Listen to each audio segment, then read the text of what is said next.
All right. How you doing, everybody? This is the Bobby Blackjack show here on the I-95 Sports Network. Just popping on in between my producing duties. First, just finished a few moments ago the Play Callers pod, headed by head coaches Coke Broussard, Coach Chris Williams, and today our guest co-host was Ian Schreier of the I-95 Sports Network. So I'm just here filling in about a half hour of time before I hop on and co-host Beyond the Buzzer Sports with my buddy Kyle, the student of the game. Danny is on vacation, but he will be popping in to discuss a little bit of NBA with us as the NBA season begins tomorrow, and I'll do that. I'll get more into that later on. I'm going to just do a quick little thing here. Probably don't matter. Again, this is the Bobby Blackjack Show live on the I-95 Sports Network.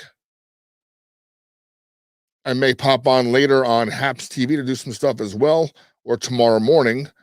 We will see. But I'm here. If you have any questions, of course, pop them in, add them on Facebook, and you will be able to respond to you. Again, just filling in, doing a quick show here. Monday night quarterback episode of the Bobby Blackjack Show live on the I-95 Sports Network. Welcome to the show. We'll begin in just a moment.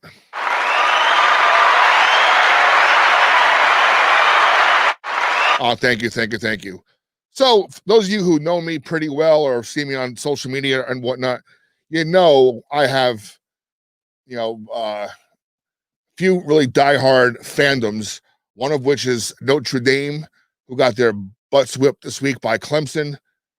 And I'm so upset by that game and our showing that I'm officially calling Trevor Lawrence Big Bird from now on. So the Jets, who won this week, and I agree with some of the Jets players' responses I read in the paper today, where hey, if you're a fan of the Jets and you're rooting for us to lose, you are not a true fan. You know what? I kind of agree with that because you never want to see your team lose, no matter what. These guys are getting paid a lot of money. They got pride. They have feelings. They have anger. They got feelings like you and I, and they should not be subject to, hey, watch you guys lose and go 0-16. Nobody wants no one wants the stigma of being an 0-16 team or a team that doesn't win during the season, especially in football, because it's such a short season compared to baseball and basketball and hockey, whatnot. So, 16 games, 16, 17 weeks, you want to at least win once.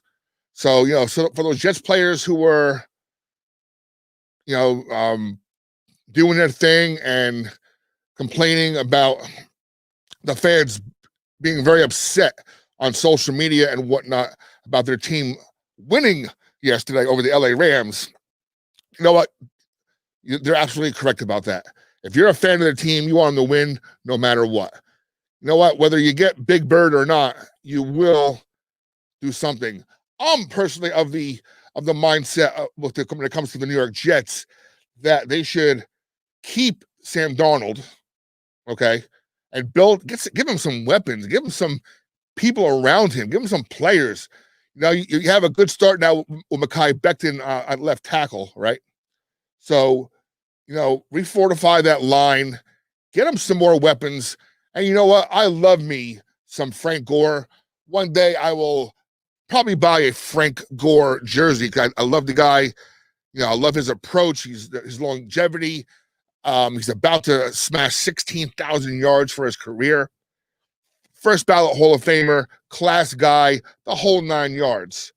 But why the frig are the Jets so handing this guy the ball when you got young players like LaMichael Perine and Ty Johnson on your squad, on your roster, and you're in a situation where you're already playing for 2021 and you want to see what these players have? Why on earth are they still giving Frank Gore the ball as much as they are? Yeah, maybe they're doing it so he does get the record, right? Is that the case? Fine. but they got to start really focusing on what they have. Let GM Joe Douglas make his assessment and move on. But hey, the Jets won. Not sure the exact tiebreaker how it goes with the Jacksonville Jaguars as far as number one, if who owns a tiebreaker for that. But you know what? I don't want big. If I'm a Jet fan, screw Big Bird. Let him go somewhere else with his gawkiness. Get somebody else. Maybe even with number 2 pick. All right. If you're not totally sold on Darnold, trade back, get some more draft capital, another first-round pick or a second-round pick or 2, and just bring weapons into this team. Or maybe you want to get one of those quarterbacks just below the big 2, which would be Big Bird and Fields. But, again, I don't know. I just don't want to see that. I don't like when I saw that one.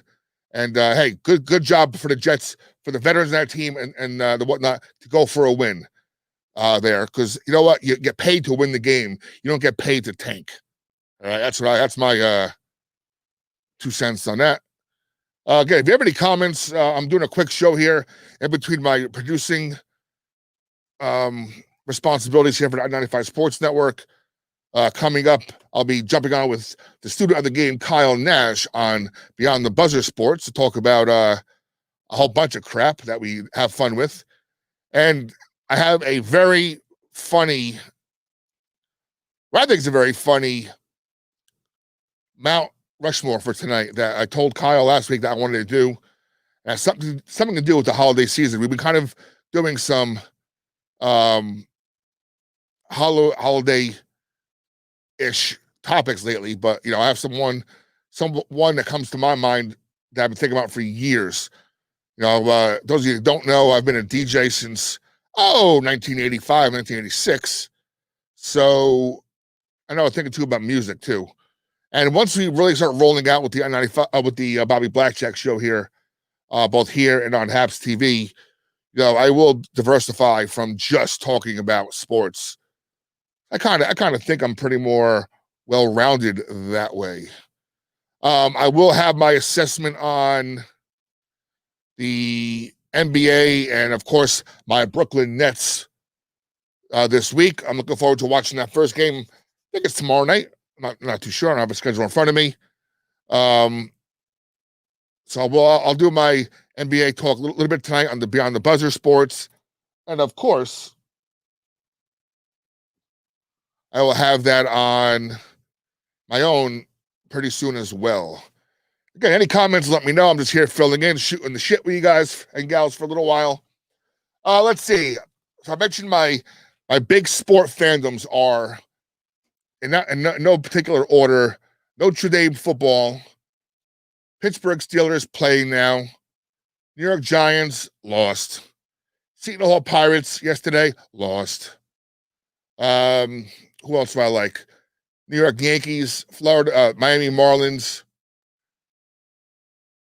and who am I missing? Oh, the Italian national team, soccer, but we're not having soccer right now. So this is a pretty rough weekend for me, as, of course, Giants lost in the game last night, where kind of makes you wonder if we did have a healthy Daniel Jones there playing last night at MetLife Stadium, about 15 minutes from here, 10, 15 minutes from where we're sitting right now in the Man Cave Studios. Would have that game been a different outcome? Nothing against Colt McCoy, but, he's an older veteran backup quarterback, not much in the wheels department left, or the arm really, for Colt McCoy. So Giants played close for a while until Baker Mayfield and boys took over and won the game. Now, I have to pull up the I don't have it in front of me, but I think I'll go off the top of my head as far as the NFC East playoff prospects are looking. Now, of course, we are now 5-9. If not, I did this show on the fly just to kill some time in between the two shows. I believe we are now 5-9, if I'm not mistaken. So, what are we? Scores, sports, NFL. standings. Yeah, so we are now 5-9, tied with the Cowboys at 5-9 for second place, one game behind the Washington football team. Now, you know, the NBC last night had that crazy guy from the political broadcast doing his little shtick with the 80% here, like he's calling the presidential election there. But you know, hey, let's tone it down a little bit. You know, the Giants right now have a 15% chance of making the playoffs. You know whether they won the game last night or not. Well, if they won last night, they were tied with Washington, and they'd be in the playoffs due to a tiebreaker, right? But no, they lost, and now they have a 15% chance. Now, when I look at this possibility here, now we're only one game behind Washington, okay? All we have to do is tie with the Washington team, and we are in the playoffs at the end. 2 more weeks to go. Washington has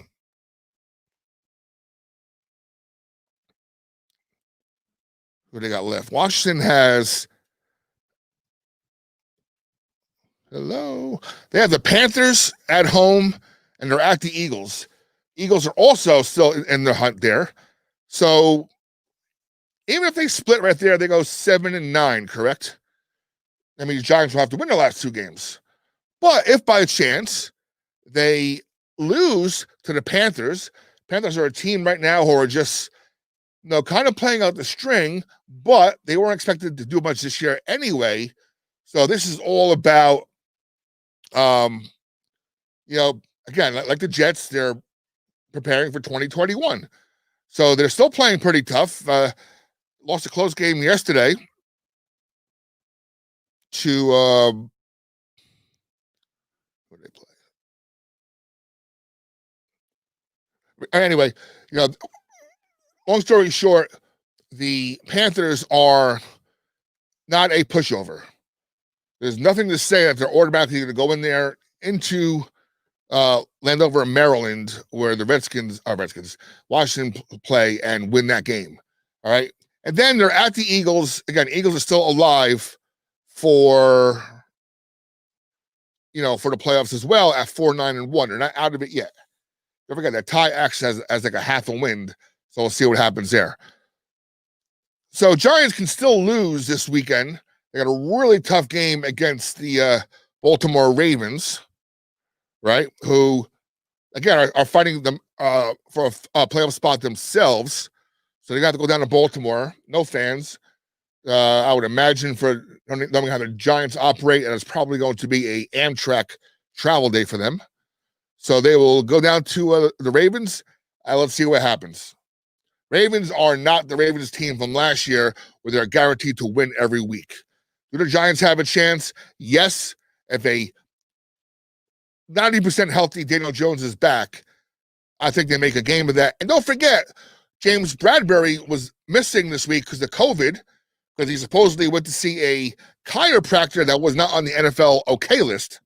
So he'll be back this week to man one of the receiver spots, which is kind of important because, you know, Lamar Jackson and boys are all about the play action, heavy on the run game, which we are pretty good at stopping the run, by the way, the Giants, especially their front 4, the front 7.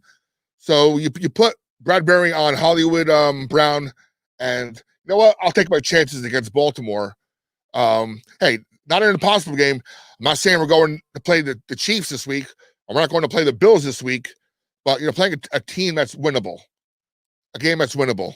And then we're home for the big game, you know, the 3rd of January, 2021, the last official day of this holiday season, so to speak. You know, it's a little different this year. Against the Cowboys, a team we lost to, should have won, lost. Now they're in our home turf. Not that it matters, no fans. But the Cowboys-Giant game could come down to a trip to the playoffs. And a home game, by the way, this season. And the Cowboys, let me look real quick. Again, they're tied with the Giants right now. the Cowboys have. All right, Cowboys have the Eagles, right? So that's right. The last week of the season, it's always they usually have the setup where teams play within their division. All right, so Cowboys have the Eagles home, Giants away. Washington has Panthers home, Eagles away. So we see the scenarios here. Long story short, folks, there's no guarantee. Giants, all the Giants to do is to be tied with Washington at the end in first place, and they're in the playoffs at that point. And of course, if they beat the Cowboys last game of the season, that'll help as well. That'll probably push the Cowboys below them by a game. They're tied right now. And of course, the Eagles are still in there, but the Eagles got to play the Cowboys and then Washington. So, Giant fans, we're still alive yet. Again, we could do a hell of a lot of good if we can come out and beat Lamar Jackson and the Baltimore Ravens this Sunday. By the way, my next show, I didn't get a chance to prep it yet, but Lamar Jackson during last week's Monday night game, where he came in and did the whole Willis Reed thing, coming in and saving the game at the end there with the pass to Hollywood Brown that upset the Cleveland Browns in a highly entertaining game, probably one of the top 3 or 4 games of the year in the NFL. But there was a situation where Lamar Jackson claims he ran into the locker room because he had cramps. While most of the world, I mean, at least people I've spoken with and I've listened to on talk radio, believe he had the shits. And I'll prove by next episode why I believe that Lamar Jackson had the shits and not just a cramp. We'll get back to that next episode. As far as my Seton Hall Pirates, they lost last night. A close matchup to the Providence Friars. Coach Ed Cooley and team came into the Prue Center, and I would say I don't want to call that an upset. I think Providence and Seton Hall have always been pretty similar teams. You would like to have seen the Pirates extend their 4-game winning streak, but that wasn't in the cards last night. Again, this is a very fluid college basketball season right now, where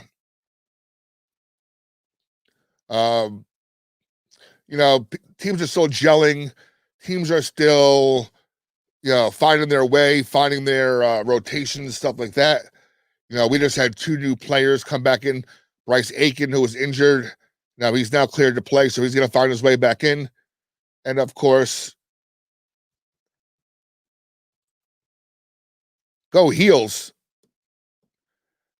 All right. You know what, Mr. Leader, you're right. As long as you're not playing Seton Hall, I will root for Carolina every second of the way.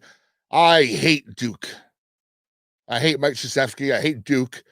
I've always said that there should be a national day of celebration when either Nick Saban loses at Alabama or Mike Krzyzewski loses at Duke. And for those rare occasions in the late fall, early winter, depending on, not this year, of course, but those couple of weeks where college basketball and college football kind of stick there. They kind of commingle. There are those very rare occasions, kind of like the Saturn and Jupiter lining up tonight, next couple days up in the sky, where both Mike Krzyzewski and Nick Saban lose on the same friggin' day. If when that happens, there should be outright pandemonium in the country. Two coaches I absolutely cannot stand. And, Mr. Leader, I'm not sure if you were there, if you remember this, but our junior year, or maybe been sophomore year of high school, we went to Bloomfield to scrimmage Bloomfield High School in basketball because they had a player by the name of Allah Abdelnabi who was being recruited by Duke, And Mike Krzyzewski was actually in the stands. No, because it was only a scrimmage, so no one was really there. But Mike Krzyzewski was actually there watching the scrimmage, watching his recruit, Ala Abdelalbi. And the reason why we were sent there to play them, because you would think, why would a small school like Elma Park go to play Bloomfield? We had the bruiser 6'6", 6'5" center by the name of Scott Miller, who went on to Rutgers and went on to play in the NFL and the World League, by the way, in football. So I figured, to give Ala Abdelnabi some scrimmage in the preseason, hey, let's call Elmwood Park and get Scott Miller and the Elmwood Park varsity to our gym. And, like I said, we all got his autograph, actually. But through the years, I've come to hate Duke a lot. So basically, Duke, Alabama football. Ugh, get out of my face. So let's get back to the Pirates real quick. We're going to be okay. We're going to take our lumps. We're not a team designed to go, 20-3 or whatever amount of games we're going to play this year with the COVID situation. But, as long as we show well in the Big East, get a top 4 Big East seed, do well in the Big East tournament, and get into the NCAA March Madness fiesta a few months down the road, then we will do just fine. Seton Hall. Like I said, Bryce Aiken just came back. He should be our starting point guard, even though Shavar Reynolds is doing very well right now. One of the greatest stories in college basketball right now is Shavar Reynolds Jr. from walk-on to starting point guard for Seton Hall basketball. And we'll make our noise. And also Trey Jackson, who the NCAA granted all the transfers a one-time waiver to play right away. He's a 6'8", former four-star recruit of Missouri, who now has the green light to play for the Pirates, and he needs to be worked into the rotation and stuff like that. Speaking of March, folks, there's 2 reasons why I cannot wait for this. Well, 3 reasons why. 3 reasons why I cannot wait for this winter season. Today's the first day of winter, by the way. Happy winter, which means days get longer from now on until it's nice and hot in June. But the 3 reasons why I look forward to winter. We start seeing the light that winter's over and spring is coming. Days get a little warmer. Of course, they'll be longer and the whole 9 yards. But, the 2 main reasons why I am looking forward to March on our cable systems, on our big screen TVs, one right here in front of me, we get to watch first Coming to America 2 debuts on Amazon Prime early in March, which really, if it wasn't for this whole COVID situation, I would have saw it already because they're supposed to have come out on July 18th, a couple days ago. But again, theaters are mostly closed, if not totally closed. And a lot of the movies are going to either HBO Max or Amazon Prime. So early in March on Amazon Prime, I get to finally watch. I'm so looking forward to it. Coming to America 2. Right? I'll probably watch that a couple times on there. Coming to America, the first one, obviously an 80s iconic movie, of course. One of the funniest movies ever made. And one of those movies that when I see it on, I must watch, even if it's halfway through.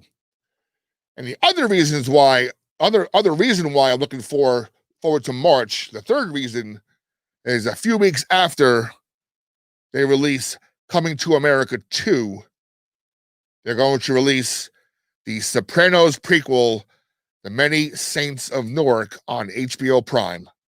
Oh, baby. 2 fantastic movies I've been looking forward to see for months now, both debuting in the comfort and warmth of my own home in March. Got a few moments here until I must sign off and get ready for my next show to produce and co-host, actually. So we covered Seton Hall losing. We covered the Giants losing. The only other thing out there right now would be that I'm following pretty closely is Yankees baseball. Interesting article today in NJ.com about how the Yankees should be pursuing a pitcher by the name of Luis Castillo from the Cincinnati Reds, a kid who's young, still has about 2 years of control before he's arbitration eligible. By the way, timeout real quick, timeout. What the fuck is up with baseball and all these crazy little things they have now?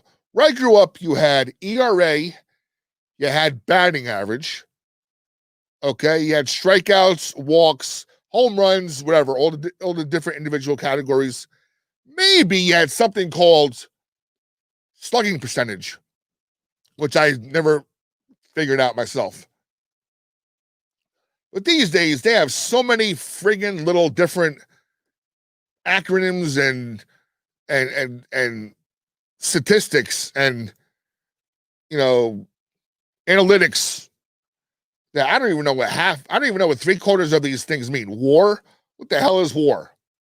Anyway, you know, article I agreed with NJ.com, and from the looks of it, you know, yes, Luis Castillo might be a kind of pitcher that we need to be number 2 behind Jarrett Cole going into the season.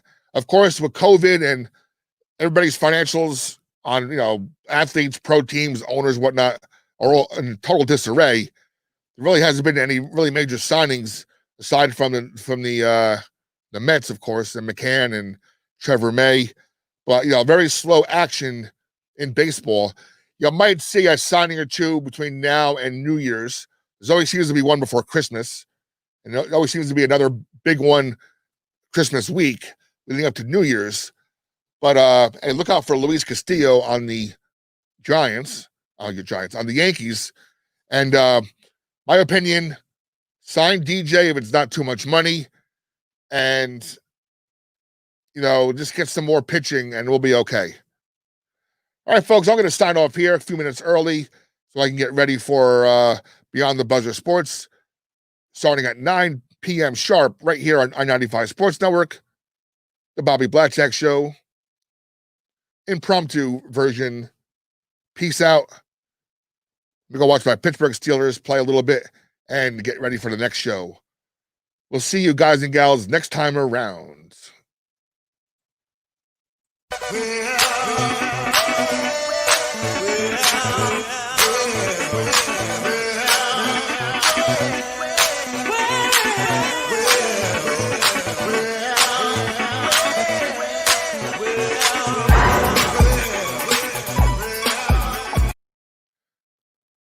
By the way, did you really think that my intro song would not be freestyle? Get the fuck out of here.